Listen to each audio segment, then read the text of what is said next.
This video examines the landmark case of Gideon versus Wainwright from 1963, presented here as a mock trial by the World Affairs Council of Austin.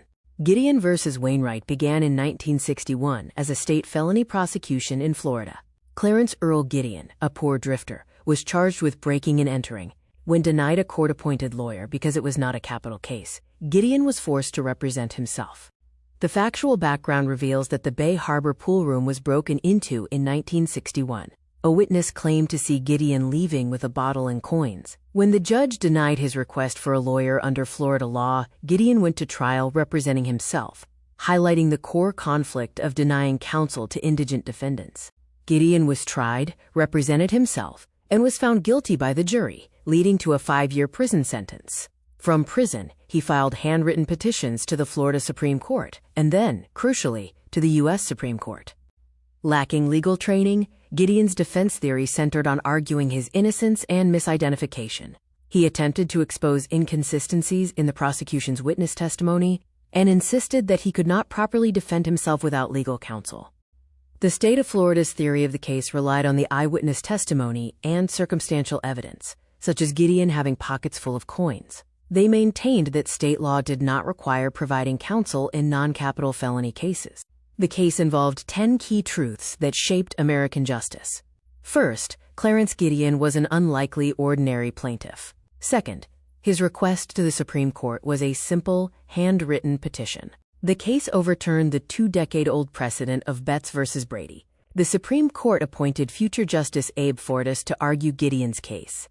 Ultimately, the court issued a unanimous 9-0 decision, declaring the right to counsel fundamental to a fair trial.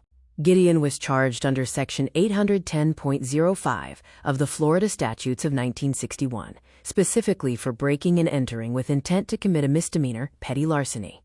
Representing himself pro se, Gideon called only one witness, himself. He cross-examined the sole prosecution witness, Henry Cook. The entire trial lasted only 1 day. Forced to proceed pro se, Gideon argued he was innocent and misidentified. He attempted to challenge the prosecution's witnesses, who presented eyewitness and circumstantial evidence against him.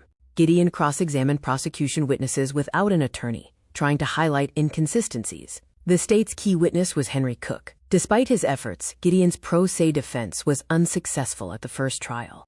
In his closing argument, Gideon, without legal training, insisted on his innocence and misidentification.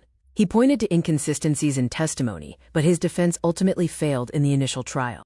These scenes depict the state of Florida's presentation of arguments and witnesses versus Gideon's struggle as an unrepresented defendant. Henry Cook was the prosecution's central eyewitness. He testified that he saw Gideon leaving the pool room carrying a bottle and coins, making his testimony vital to the state's case. In the state's closing argument, the prosecutor emphasized the credibility of the eyewitness testimony, the presence of stolen coins, and Gideon's prior criminal record, asserting that Florida law did not require providing counsel.